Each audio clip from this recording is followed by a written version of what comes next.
Okay. Whenever you're ready. So, last weekend, my brother and I took a trip down to Ferguson to bring supplies to the protesters. We saw on the news that protesters were getting tear gas, being shot with rubber bullets by the police, and being oppressed when they were trying to protest peacefully the death of Mike Brown, which was a murder in cold blood from what we understand it to be. And we were really upset that they were being met with such violence and aggression, and so we wanted to do something. We got together some money to bring down some respirator masks, some goggles, some tear gas treatments, some water bottles, anything we could really to help.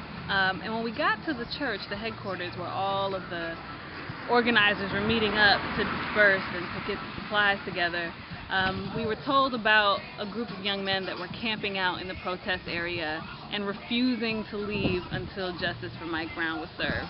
And so we figured that was where we needed to go first.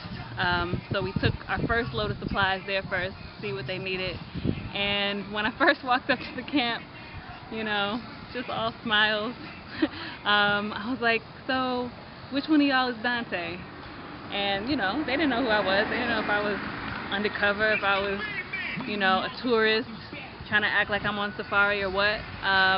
And so, you know, it took a minute for them to warm up and trust us and feel us out, but once they realized that we were here to really be of service to the movement, they welcomed us like family. And what we discovered was that the protesters that are camping at the Lost Voices site are a group of young people from all different walks of life, from different gang sets, people that knew Mike Brown, people that grew up with him, people who have had beef before, people who didn't know each other, people come from out of town and have decided to build a village together and live together in protest of the injustice and refuse to move until justice is served.